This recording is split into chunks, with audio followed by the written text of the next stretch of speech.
Hey guys, it's Dalton with DT's Cool Cards, coming at you with another video today as we are on the journey to build a seven-figure Pokemon business. So if you like content like this, make sure to like, subscribe, and all that kind of fun stuff. Comment, that would be cool. Still looking for my first comment, but I'm sure it'll come with time. So today I wanted to talk to you guys about the stresses that are involved or that can come about in building your own business.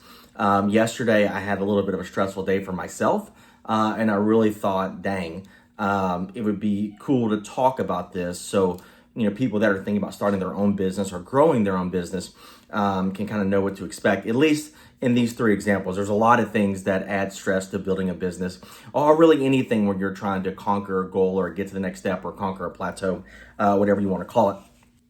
But as I mentioned, guys, yesterday was a stressful day for me. I didn't sell any booster boxes, and I only did like $250 in sales on TCG Player. And I was just, I was talking to Chat GPT. So on that note, let me talk about the first thing that's stressful about having your own business or growing your own business. It's when sales don't come in. Yesterday, I only had $250 in TCG Player sales, and I didn't sell any booster boxes. So I spiraled for a little bit. I had like a mini crash out. I went into ChatGPT and started asking it questions about my viewer count on Insta, how many followers I should have, am I behind, when can I expect, movement with my social media, my content and stuff. And look, you're gonna have times where sales are not coming in, right? That's just part of it. And we'll kind of talk about being reactive versus proactive here in a second, but that's just the nature of the business. Sometimes things are not going to be going on. I will say, though, that you can definitely see correlations in certain things. So I didn't get a lot of sales yesterday, and I didn't get a lot of people reaching out about booster boxes as well. But today, my TCG Player sales are like double of yesterday. Looking at it right now, I think I'm at like $600 in sales for the day with 15 total orders, so really good high ticket average. But the other thing is a lot of people have started reaching out about booster boxes to picking them up tomorrow. So I don't know if a lot of companies have adopted the weekly pay scale or pay whatever. So maybe that's part of it. People are getting paid, so they're buying more, et cetera, et cetera. So that was definitely stressful when there's not any money coming into your business, because there's always like a discussion about where you should price your cards, right? And should you price them for maximum profitability? Should you price them out for velocity? I would say this: if you had a card business and you had like a decent amount of overhead, right? Meaning you had to pay for lights, electricity, employees, etc. It's all about velocity, right? You don't want to lose money, but at the end of the day, you have to have money coming in. It makes no sense to have a card sitting on your shelf for 6 months that you're going to make, let's say, $30 off of, when you can flip it, let's say 3 times for $10 and make that same amount of profit, if I got those numbers right. But it's very stressful when money is not coming in. The second thing that's really stressful about having your own business is knowing when to be reactive and when being proactive. And really what I mean by that is how and when to pivot, right? I mentioned in one of my videos the other day that I took a pretty hard pivot from bulk, right, to more more expensive singles, right? And even since then, I've talked about even being like going to more booster boxes, right? And that's been like something I had to pivot on. Even in the last what I was gonna say is if I have another like day or so or something where I'm not moving a lot of product, especially booster boxes, I'm gonna have to think of something, right? Now, I mean, I can't go outside my house with one of those, signs and start twirling and things of that nature, but you have to think about, okay, what do I need to do? Again, sometimes it's just things in the business, things slow down, pick up, et cetera, et cetera. And typically it's all pretty correlated, I don't want to say globally, but, beyond all markets. And there's other times you have to be reactive.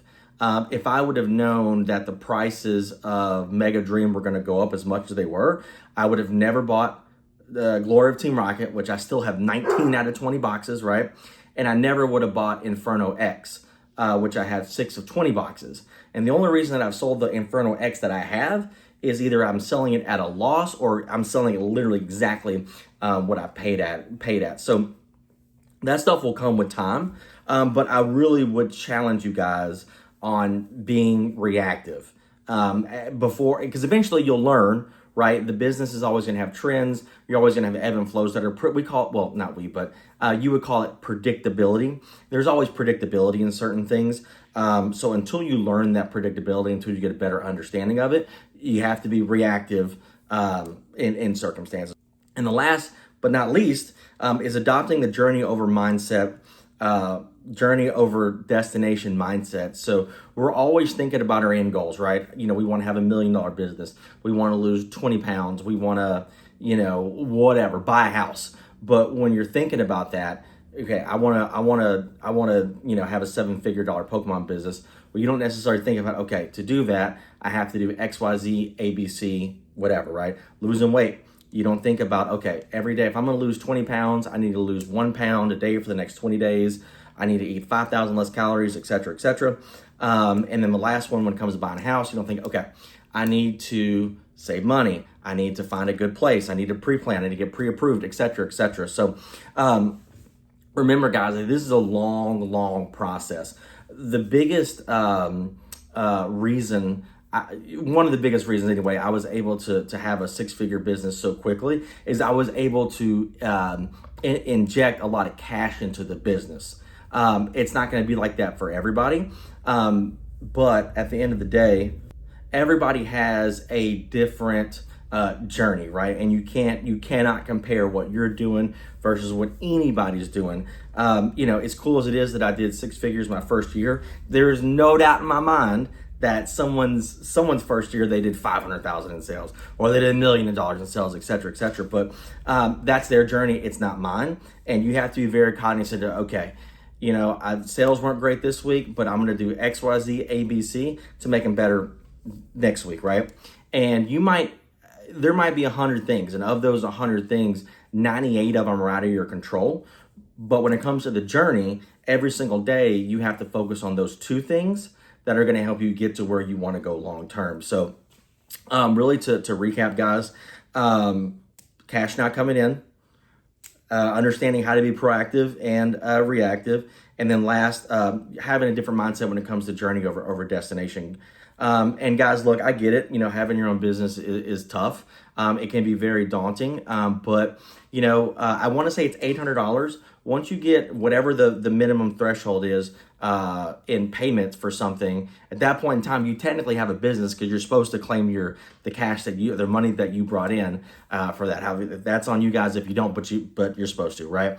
So once you hit that dollar amount, you've got to program your mind. Okay, this is a business now. Whether it's a side hustle, except whatever, this is a business, and I need to approach it with that mindset. So hopefully, guys, you liked the video today. I'm going to have to try to do a little bit of editing in here. I didn't want to do a lot of edits with the YouTube videos, but I'm going to have to just because I messed up my words a little bit here and there and had some pretty bad ums and whatnot. But I tried to make today's video a little bit shorter, a little bit more streamlined.